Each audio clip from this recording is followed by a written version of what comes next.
회개란 무엇이냐? 우리가 일단 뭐냐, 회개의 의미부터 우리가 알아보자면요, 정말로 많은 사람들이 오해를 하고 있거든요. 회개에 대한 의미가 뭐냐? 자, 회개란 뭐냐면 깨닫고 돌아서는 겁니다. 깨닫고 돌아서는 거예요. 이게 회개예요. 그래서 하나님, 우리가 어떻게 깨닫냐, 하나님의 사랑과 은혜를 우리가 깨달으면 하나님의 사랑으로 돌아서는 거예요. 내가 범죄야, 죄를 졌어. 죄 더 이상 이제는 더 이상 안 짓겠다 그래가지고 돌아서는 겁니다. 짓고 또 짓고 또 짓고 또 짓고, 그게 아니라 돌아서는 거예요. 그런데 우리는 그럴 수 있어요. 우리 연약하기 때문에 그러는 겁니다. 그러니까 인생을 완전히 인생을 전환하는 거예요. 내 인생을 완전히 바꾸는 겁니다. 180도 바꾸는 거예요. 내가 세상에서, 제약된 세상에서 내가 제약을 향해서 가고 있다면 돌아서서 이제는 뭡니까? 하나님의 말씀을 따라 살아가는 삶으로 완전히 전환하는 것을 얘기하는 거예요. 자, 그러면 우리가 요걸 한번 성경을 찾아보겠습니다. 가룟 유다가 회개했나요, 안 했나요? 회개했어요, 안 했어요? 했어요. 한번 보자. 마태복음 27장. 요거는 가까운 데 있으니까 다 찾아보겠습니다. 마태복음 27장.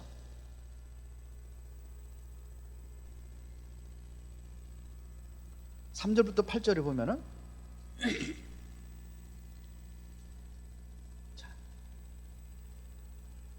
그때 예수를 판 유다가 그의 정죄됨을 보고 스스로 뉘우쳐 그 은 30을 대제사장들과 장로들에게 토로 갖다 주며 이르되 내가 무죄한 피를 팔고 죄를 범하였도다 하니 그들이 이르되 그것이 우리에게 무슨 상관이냐? 내가 당하라고는. 유다가 은을 성소에 던져 넣고 물러가서 스스로 목매어 죽은지라. 그래서 이제 그 이후에 보면 대제사장들이 그 은을, 이거 피값으로 산 건데 이거를 성전에다 두는 게 마땅치 않다 그래가지고 이거를 어디 가죠? 의논해가지고 밭을 사서 나그네의 묘지를 삼았다 이랬어요. 회개했어요, 안 했어요? 그러면 가룟 유다는 구원을 받았을까요, 못 받았을까요? 못 받았어요.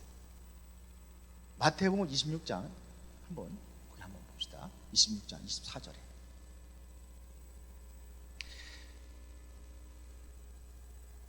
자, 인자는 자기에게 대하여 기록된 대로 가거니와 인자를 파는 그 사람에게는 화가 있으리다. 그 사람은 차라리 태어나지 아니었더라면 제게 좋을 뻔하였느니라. 구원하지 못했다는 얘기죠. 그럼 베드로는 어떻습니까? 베드로는 마태복음 26장 31절 34절에 보니까 여기에 보면은 그거 한번 찾아봅시다. 가까이 있으니까. 여기 30절 또 보면 베드로가 얘기하는 거예요. 지금요. 이제는 예수님께서 이제 팔리실, 이제 잡혀서 죽을 거다 이런 얘기 하니까는 33절에 베드로가 대답하여 이르되 모두 주를 버릴지라도 나는 결코 버리지 않겠나이다. 그리고 예수님께서 뭐라 하냐면 내가 진실로 네게 이르노니 오늘 밤 다굴기 전에 네가 3번 나를 부인하리라.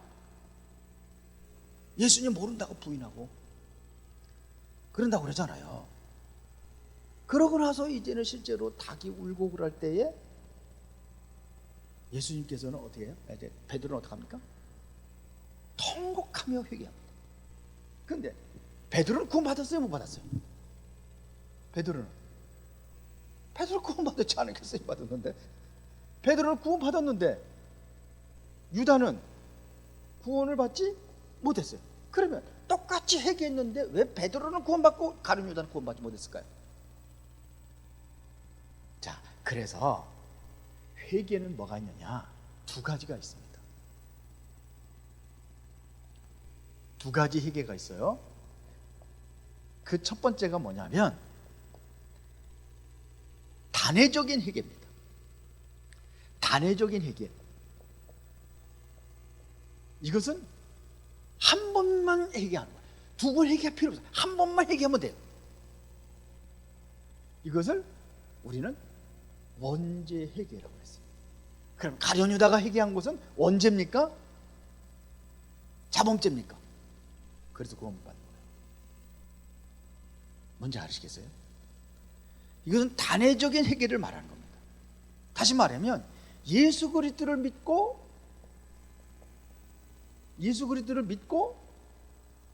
믿으면은 뭐예요? 하나님께로 돌아가는 거예요. 여기 단회적인 회개예요. 한번. 이거는 뭐냐면 영원한 구원을 얘기하는 거예요.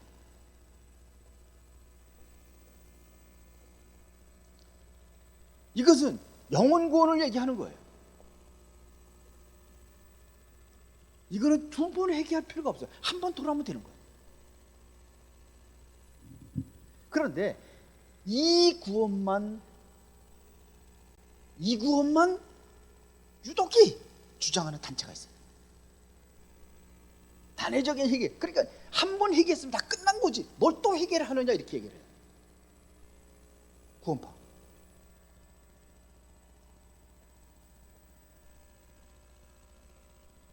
다락방도 비슷해요. 이것만 주장합니다. 어느 정도냐면 내가 죄의식을 느끼면은 그것은 구원받지 못했다 그래요. 왜? 과거, 현재, 미래 문제 다 해결해 다 끝냈는데 뭘 또 회개를 하느냐. 회개 안 해도 모든 죄를 내가 진 거 다 이미 용서해줬기 때문에 더 이상 회개할 필요가 없다. 어느 정도냐? 회개를 자꾸 주장하면은 죄의식에 빠져가지고는 구원받지 못한 거라 그래요. 맞아요? 틀려요? 김하원, 맞아? 틀려? 틀려? 정말 틀린 거야? 이 사람들은 그래요. 왜?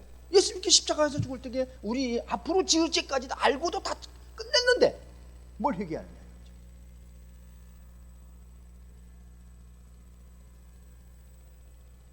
여기 단회적인 회개예요. 이거는 영혼 구원한 회개예요. 가룟 유다가 회개한 것은 베드로나 가룟 유다는 이건 자범죄를 회개한 거예요. 그런데 베드로는 예수가 그리스도라는 사실을 믿고 주는 그리스도 살아계신 하나님 아들 이 고백을 했잖아요. 영혼 구원을 이루어진 거예요. 그런데 또 회개했어요. 베드로. 왜 했습니까? 이것은 두 번째로 무슨 회개예요? 이것은 반복적 회개라고 해요.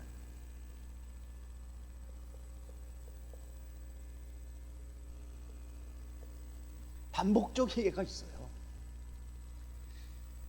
내가 구원파만 얘기했는데 구원파뿐만 아니라 또 누구냐면 여기 구원파 다른 거 할 필요 없고요. 자, 그러면 반복적 회개는 스스로 죄를 지었을 때마다 내가 죄를 지을 때마다 이건 자범죄를 얘기하는 거예요. 내가 죄를 지을 때마다 이거는 회개해야 돼요.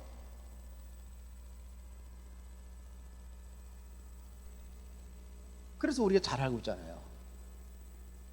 너희가 너희 죄를 자백하면 저를 미쁘시고 이로써 모든 죄를 사하시고 불에 깨끗게 하시고. 자백을 해야 되는 겁니다. 만일 우리가 우리를 자백. 그 요한일서 1장 9절이죠. 그래서 이것은 구원하고 상관없어요. 이거는 뭐냐? 성화의 과정이에요. 성화. 그리스도를 닮아가는 걸 얘기하는 거예요. 내가 이렇게 죄를 지었구나. 이제 다시 이 죄를 마치지 말아야지. 죄의식이 없이 무조건 죄를 짓는 게 아니라 나는 이제는 성숙한 그리스도로 자라나가는 것을 성화라고 그래요. 그래서 우리는 뭐냐면 그리스도화 되어가는 거예요. 점점 변화되어 가는 거예요. 교육은 변화를 일으키는 게 교육입니다. 그러니까 이거 구원과는 상관없어요. 구원하고 상관이 있어요? 없어요? 없어요. 요한일서 1장 9절에 1장 8절에 죄송합니다. 제가 요즘에는 자꾸 헷갈려가지고 1장 9절이죠.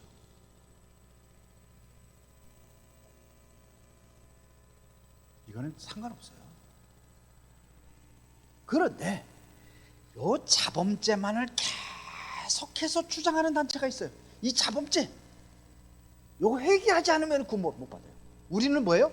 이건 회개 안 해도 구원을 받아요. 그러나 이거 자범죄 하나님 앞에 회개해야 돼, 안 해야 돼? 해야 돼요. 왜 그러냐? 하라고 그랬어요. 성경이. 구원하고 상관없어요. 그걸 해야 돼. 왜? 우리가 성화돼야 돼. 반드시 죄에 대한 것은 보응을 받아요. 자, 그러면 이렇게 주장하는 단체가 누구냐? 캐톨릭이에요. 캐톨릭은 고해성사 하죠. 그러니까 우리가 스스로 죄 용서를 받지는 못해. 구약에 보면 제사장을 통해 가지고 죄를 다 고백을 해서 그 죄를 갖다가 양과 염소에게 다 얹어 가지고 죽였어요. 내 죄 때문에 누가 죽어? 양이 죽는. 그걸 얘기하는 거예요. 그런데 구약에서 그러면 죄 지을 때마다 제사 지냈어요? 안 지냈어요? 죄 지을 때마다 제사 지내요. 그 조금 더 얘기할 겁니다. 고해성사를 계속해요. 이거를 계속 자범죄 해결을 주장하는 단체가 천주교뿐만 아니라 이걸 특별히 가장 주장하는 단체가 있어요. 그게 누구냐면 안식교. 안식교 이거 해야지. 안 하면 구원 못 받아요. 그래서 매일 저녁마다 내가 죄를 진 것이 있는 것인지 나를 살피고 그 죄 진 것을 하나님 앞에 해결해요. 주말이면은 주말 정산을 해. 천주 여기서 17년인가 몇 년 동안 있던 그 목사님이 저한테 얘기를 하세요. 연말 정산이 있다네. 또 연말이면 또 뭐예요? 월말 정산이 있고 월말에도 하고 연말이면요 일주일 동안 한대. 일주일 동안 회개주의를 정해가지고 한대요. 왜? 구원 못 받으니까 철저하게. 그래서 회개는 두 가지 모형이 있어요.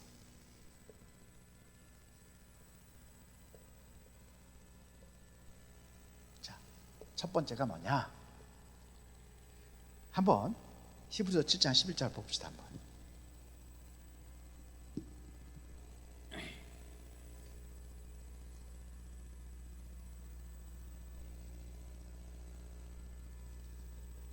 (11절에)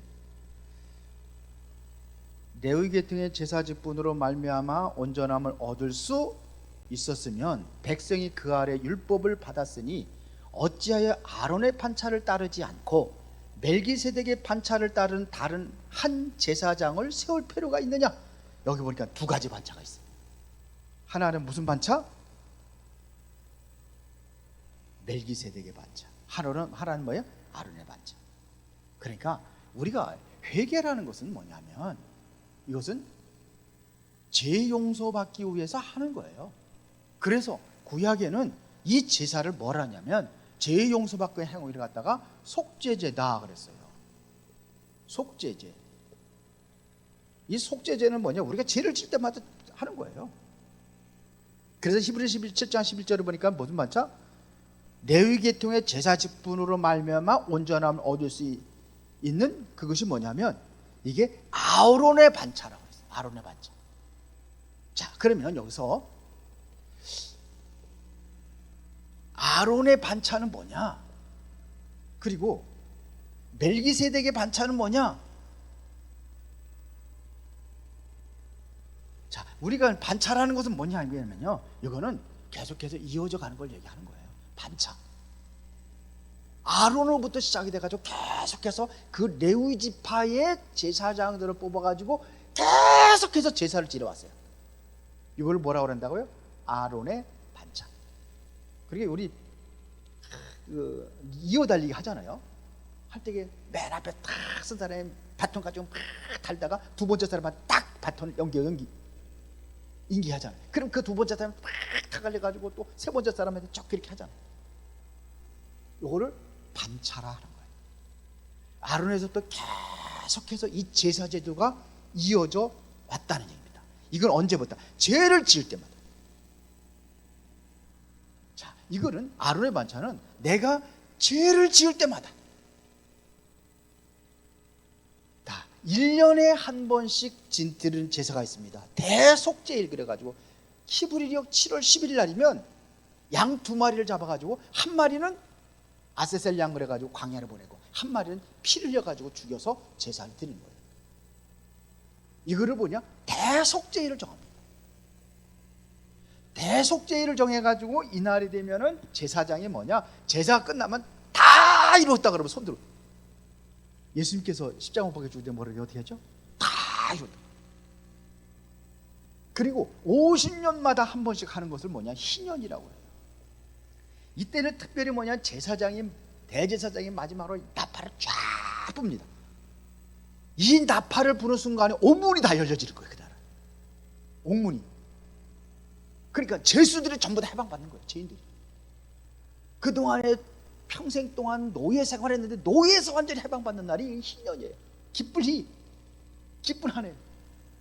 내가 땅을 팔았잖아요. 땅을 팔았는데 땅을 다시 돌려받아. 그날이 얼마나 기뻐요. 이때가 되면 땅값이 굉장히 싸지겠죠. 다 돌려받으니까. 이게 희년입니다. 노예에서 해방되죠. 죄인들이 다 해방되는 거예요.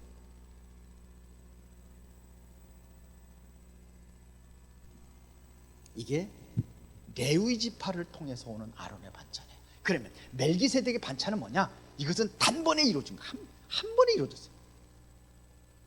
다시 말하면 멜기세덱에서 누구한테 이어졌냐?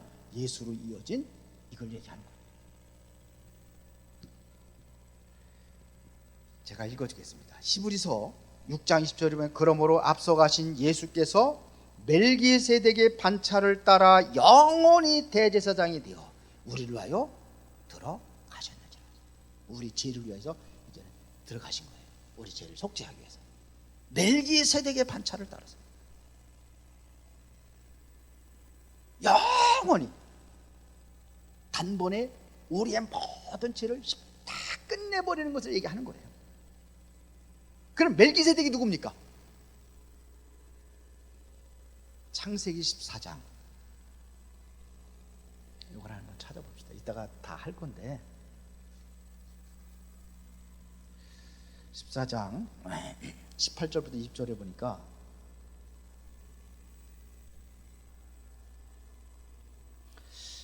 제가 읽겠습니다. 셀레명 멜기세덱이 떡과 포도주를 가지고 나왔으니 그는 지극히 높으신 하나님의 제사장이었더라. 지극히 높으신 하나님의 제사장이 누구예요? 멜기세덱이.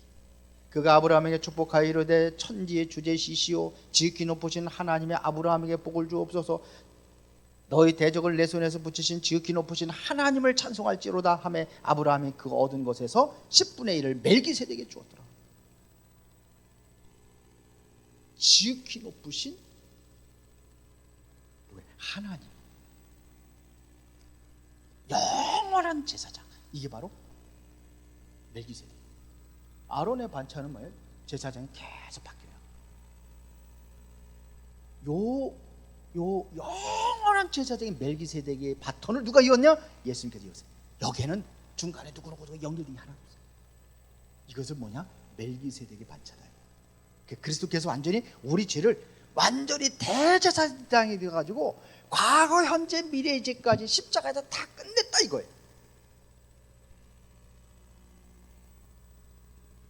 그러니까 이거는 뭐예요? 이거는 계속해서 아론의 반차라는 것은 뭐예요? 계속해서 우리가 죄를 질 때마다 해야 되는 거예요. 그것도 모자라가지고 1년에 한 번씩 또 속죄일을 정하고 50년이면 뭐냐? 그때는 더 큰 거 완전히 다 해방되는 그 기쁨이 어디에서? 예수님께서 십자가에서 한 번에 이루어졌다 이거. 이해가 되세요? 끝난 겁니다. 그래서 이거를 뭐라 하느냐? 십자가 구원이라고 해요.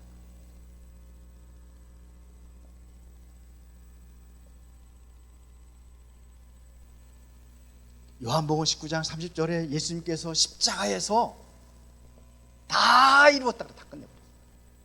과거, 현재, 미래 문제까지, 미래 죄까지 다 끝내버렸어요. 이거를 우리가 믿는 거예요. 이건 영원한 구원. 한 번만 믿으면 돼요. 그래서 히브리서 10장 1절부터 14절에 보니까 여기에 보면, 자, 이분이 어떻게 됐습니까? 영원한 구원을 주셨어요.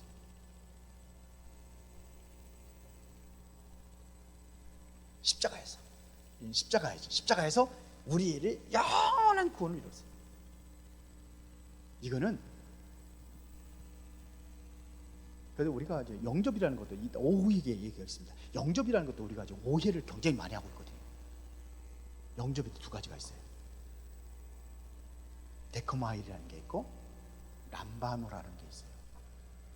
근데 거의가 우리나라 한국 교회의 한 50% 이상이 오해하고 있어요. 어디서 온 거냐? CCC하고 내비게이터에서 들어온 것 가지고 다 적용하다 보니까 영접하면 내 말 쏙 들어오면 구원받는 거라도. 근데 영접해서 다 구원받아요? 아니에요. 그렇게 또 영접을 자꾸 하는 거예요. 그래서 재영접론이라는 얘기가 나와요. 구원받으면 또 영접하고 또. 그럼 예수님께 들어왔다 나왔다 그럽니까? 아니잖아요. 그래서 데코마일이라는 것은, 이거를 영접이라는 것이 어떤 영접이라는 하면은, 이것은 자꾸 그러니까 자꾸 영접 그러는 거. 그 어떤 사람 선교사 아들이 얘기하는 거. 올 때마다 그렇게 한국에서 목사들 와가지고 올 때마다 영접을 시켜가지고 수천 번을 영접했대. 이건 한 번에 끝나는 거예요. 영접이 안 된 거예요. 그러면은 람바노라는 영접은 뭐냐면, 내가 하나님의 말씀에서 약속된 그 말씀을 내가 믿는 거예요. 믿음으로 확실하게 구원에 대한 증거를 가지고 있는 거예요. 이게 바로 람바노 영접이에요. 성경 그걸 얘기하는 거예요.